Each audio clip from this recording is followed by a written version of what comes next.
Hi, I'm John Mierau, and you're listening to Short Stories of DanDanTheArtMan. Number 9.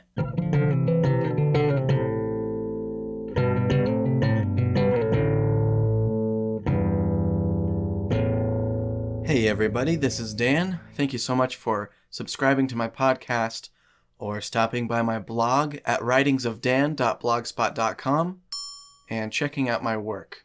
I'm really excited to give you this story today. I started out saying I was going to do one short story a month, and oh man, we've adopted a child. We've had a baby born. He's 4 months old now. But I've also been working on a novel. I've written 3 novels, and one, for the first time, is finally getting a second draft. So I'm trying to get it ready for beta readers so I can go through it and give it another pass, and then I'm going to podcast a full novel. It's going to be a science fiction kind of space opera story about a family whose dad has lost his job, and much like our world, the economy of the entire planet and even the system that they live in, the economy is so bad he cannot find another job as hard as he tries. So he ends up trading their house, which they had paid off, for a spaceship. And they get out of that system and go to where the money is, trading cargo and hauling cargo to make a living. Meanwhile, they were very close with their grandparents and visited them all the time. And they really want to go back and visit them, but they have to make enough money to go back to the system and have money to stay there for a week or two to go back and visit Grandma and Grandpa. Everyone's homesick, and Grandpa is getting sick. So they really need to get back home. But in order to do that, they need to figure out how to make money on a spaceship, hauling cargo and trading on the side. Meanwhile, the pilot that they hired has some trouble from his past that might catch up to him and affect them all.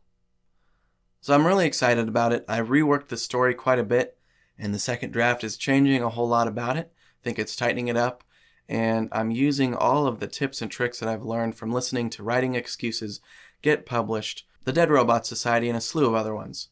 So anyway, I'm really excited about that novel, and I've been trying to focus on getting that finished rather than write new short stories. But that said, I've got another short story that I'm going to put out very soon, within a month, and a couple others that I have almost finished. This story that you're about to hear was inspired by Pirates Cove over at flyingislandpress.com/Cove. They run a writing contest called Fiction Tuesdays, and they put up lots of writing prompts of 1 to 2 sentences. And so if you listen, the first line that you'll hear in my story was the writing prompt from Pirates Cove. Go over and check it out at flyingislandpress.com/Cove for more Fiction Tuesdays and a whole bunch of other great projects they're doing. Right now I'm Dr. Livesey in Treasure Island, so that's a lot of fun. And they've done some Shakespeare and all kinds of stuff. So go check out Flying Island Press, and especially flyingislandpress.com/Cove for lots of great fiction. Also, before I let you go, I wanted to tell you that if you stick around after the story, there's a promo for John Mierau's newest podcast novel. It's called Asunder. So far, I'm really liking it, just as I've liked all of his other stuff. And so I highly recommend it.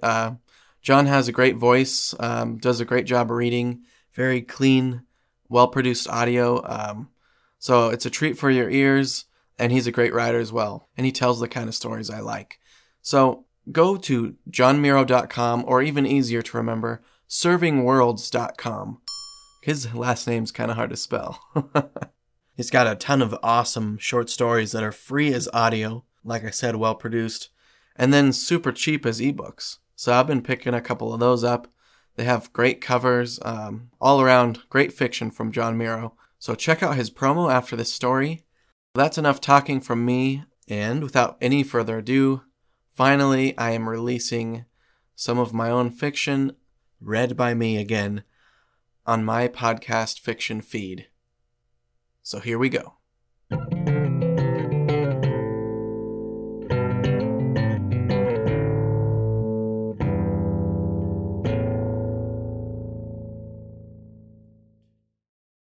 Bullets and Tears by Dan Absalonson. William stood over the body, and wept. It was not the first time and would not be the last, but still, he wept. Killing was part of his job. It was shoot or be shot out here. But when that other person was a child, it didn't feel so black and white. These kids were pumped full of drugs and brainwashed into soldiers, but they were still children. The one below him looked to be the age of his oldest son, Denny. We've got to get out of here. Come on, Eagle. Teddy Storble, Bear to his fellow soldiers, grabbed William's shirt sleeve with his paw of a hand and tugged him away from the lifeless child at their feet. Then he pulled Will close by the helmet, forcing their eyes to lock. Eagle, you did what you had to. Now let's go. A clatter of gunfire exploded through the trees behind them, like a pack of firecrackers lit off on the 4th back home. Bear started running, dragging William until he kept stride on his own. Bear was glad to have Eagle with him. They needed to get back to base, and Eagle was the best shot in the fire team. If we can just find some cover, Bear said as they ran. then I can radio in and... But then a stray bullet sailed through his radio. Oh, that was a close one. They hit something, but I'm okay. Let's see if we can find that cave. They ran until Eagle spotted the small cave they had found and covered up with brush on their way in. Ducking inside, Bear found out what had been hit. Oh, they got the radio, he said, but Eagle wasn't listening. Did you hear me? They got my radio. We're all alone out here now. Eagle sat with his back against the cave wall and pulled his legs up, burying his face into his knees. If you wouldn't have shot him, it'd be you on the ground back there. And then 2 boys back home wouldn't have a daddy. Eagle kept his face hidden in his knees. Just then the shooting stopped and a low rumble grew outside in the distance. Bear turned and peered through the brush covering the mouth of the cave. Eagle, he whispered. I can't see it yet, but that's got to be a jeep. I bet that means their adult leaders are coming this way. Eagle perked up at this. He rolled forward onto his knees and crawled to the mouth of the cave. Before looking out, he stopped and raised his assault rifle. He reached up and pulled away some of the brush strewn over the mouth of the cave and hung it on the end of his gun.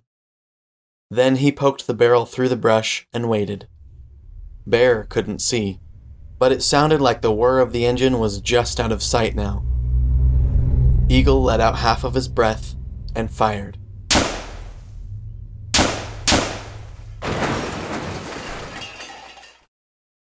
There would have been at least 4 in the jeep. One of them is a kid and he couldn't do it, Bear thought. Sure enough, Eagle threw himself back into the cave as a smattering of bullets sprayed through the brush, just missing them. The firing continued, but not into the cave. The kid didn't know where Eagle had shot from, just the general direction. Bear waited until the firing ceased, and then crawled up to the mouth of the cave. He pushed aside a small cluster of brush with the delicacy of removing hair from a woman's face before kissing her. Once he had a visual, he became as still as the rock walls around him. He watched and waited. The child either grew tired of firing off rounds through the machine gun mounted on the jeep, or he wanted to see if he'd hit anyone. He climbed down and began walking towards the cave. With his eyes and rifle to the ground, he picked about until he was close enough. Bear held up a hand towards Eagle, motioning for him to get ready to move. Seeing nothing, the boy continued past them. They burst out of the cave and ambushed the kid. Bear knocked him to the ground, and Eagle scooped up his assault rifle. Bear slid off him and let him get up. He looked at them with a wrinkled scowl that didn't belong on the face of a child. No shoot? The boy asked. No, we here to help. We want take you and others to a safe place. The boy gave them a penetrating look and then took off towards the jeep. Eagle, you need to take the shot. He's going to get to that machine gun. But Bear could tell that Eagle had shot his last child for the day. He grunted and raised his gun. The first cluster of shots were aimed to scare the child, but they only made him run faster. Bear took a deep breath and let half of it out. "Wait," said Eagle. Bear refrained from pulling the trigger. Eagle raised his rifle and looked through the scope. He aimed past the child and shot off 5 rounds as the kid ran with a frenetic gait to reach the jeep. Even with his hands over his ears, he was almost to it. Eagle's last shot, however, dropped the barrel of the machine gun to the floor of the jeep. Great. There goes our protection for the ride home. Thanks a lot, Eagle, Bear said, but Eagle was already running towards the kid. Bear raised his gun again and followed his friend who had begun to yell to the boy. "We come to help you. It's all right." "I won't shoot, see?" Eagle said as he put his gun down. "We bring friends to where you live and take you to safe place." No, I tell. "Wait! Come with us. I'll show you." But the boy was already ducking into the dense jungle. Man, your plan is just panning out real well, isn't it? "Shut up, Bear." Just tell me this. What will we do if we need to return fire on someone while driving back? "We've got our rifles." You think you'll have any kind of accuracy while sitting in a moving jeep across this terrain? He spread his arm out, doing a nice Vanna White impression, pointing to the rugged countryside. "Well, I stopped him from being able to shoot at us, and it was better than shooting him down." Look, I know how you feel. I get nightmares too, but as far as it stands out here, he's just another enemy soldier. We can't risk our lives, and we do have orders to follow. "Yeah, and our mission is to save these kids." But we can't do that if we don't get back with the location of that place. We can't bring help to stop these child soldiers from being made if we're dead. They're probably already on the move. We need to go now. "If it means we can't get back, I'll do what I have to. But I am not going to kill another child, if I can help it." Fair enough. Let's go. They climbed into the jeep. Bear turned the key, but nothing happened. He swore and tried again. Nothing. "You have the clutch in?" Eagle asked. Yeah, I have the clutch in. The crash must have killed the engine. Great. Looks like we're on foot again. "So, you glad I didn't shoot the kid now?" Yes, of course I am. Now let's just get out of here before more come and you don't have the choice. The 2 soldiers jumped out and started on their long trek back to base. The longer they walked, the farther away from child soldiers they were. Soon they began to relax a little, and with less need for vigilant eyes on the path before them, they started to make better time. They arrived back to base without seeing another hostile.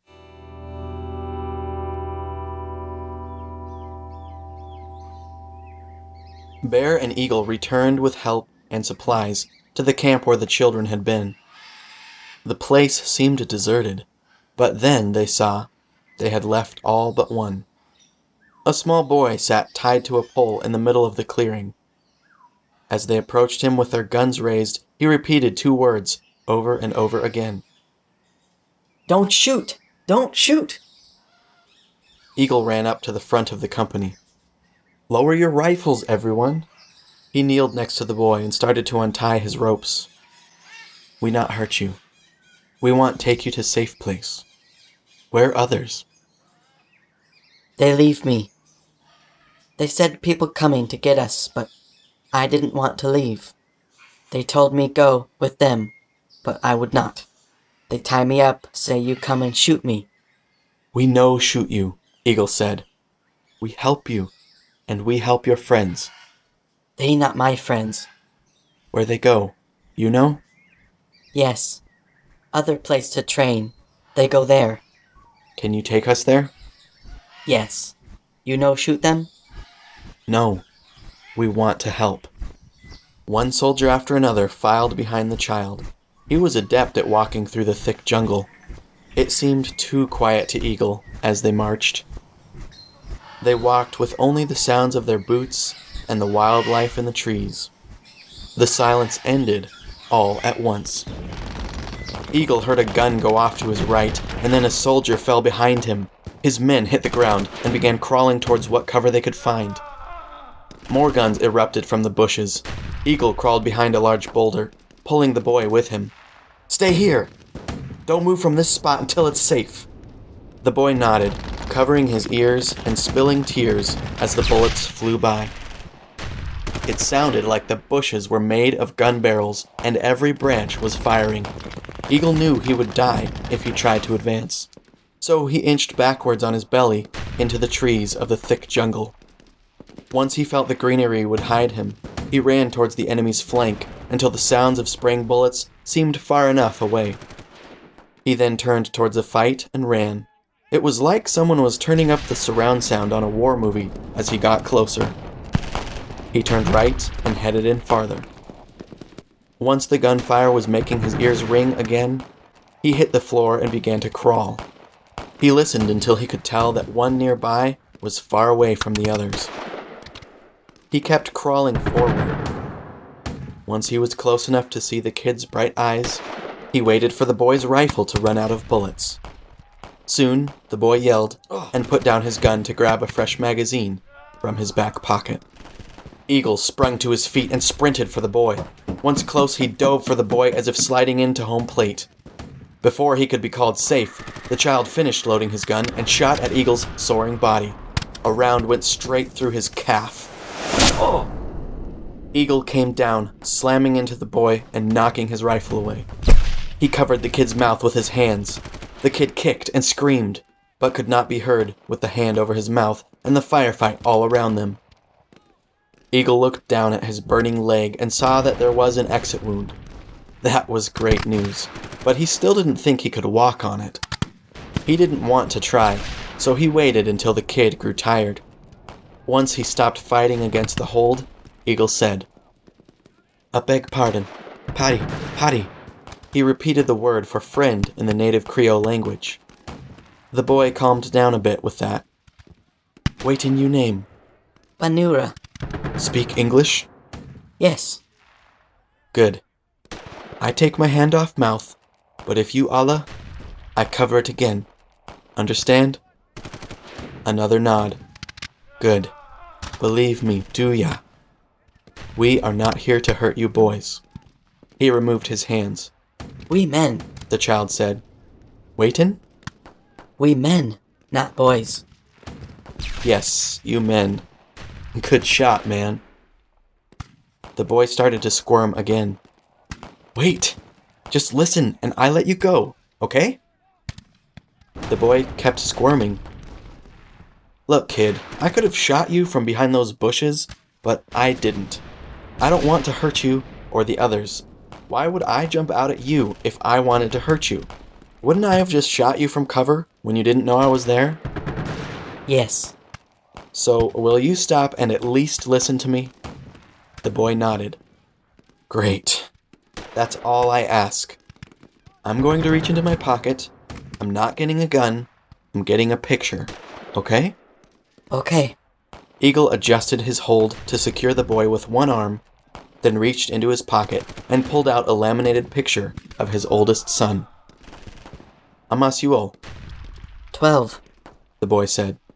"Well, do you see this boy here? Yes. This is my son back in America. He is 12 too. Do you know what he does all day?" The boy shook his head. "When he's not at school, he's playing with his brothers. They kick around a ball, listen to music, and play. Do you remember playing? Yes. You and your friends should get the chance to go to school and to play, don't you think? My soldiers and I want to take you all away from here, back to a place where you'll be safe, and you will get to go to school, eat good food every day, and play. Would you like that?" The boy had stopped squirming under Eagle's strong arm. His voice came back, cracking and squeaking with emotion. Yes. I like to go to school and play. "Do you believe me that we won't hurt you?" Yes. You not kill me from bushes. We told that you kill us, but you not. "If I let you go, will you tell the others? Will they believe you?" Yes. You come with, and they will. "Then let's go. You help me walk." One by one, they traded their guns for textbooks and did their best to become boys again and reclaim whatever childhood was left. One by one, they would be replaced by more children that escaped Eagle's bullets or were caught by his talons. The end. This podcast is licensed under Creative Commons Attribution, Non-Commercial, No Derivative Works 3.0 U.S. license. Sound effects used are from freesound.org. 20 years after the American Civil War, former slave Marcus Riggs found himself trapped in a British harbor after the invaders came to enslave all mankind. They came, they conquered, they died. Out of the ashes, new orders struggle to rule the former empires of Earth, but the invaders aren't completely beaten, only biding their time. Asunder, written and performed by John Mierau. Learn more at servingworlds.com.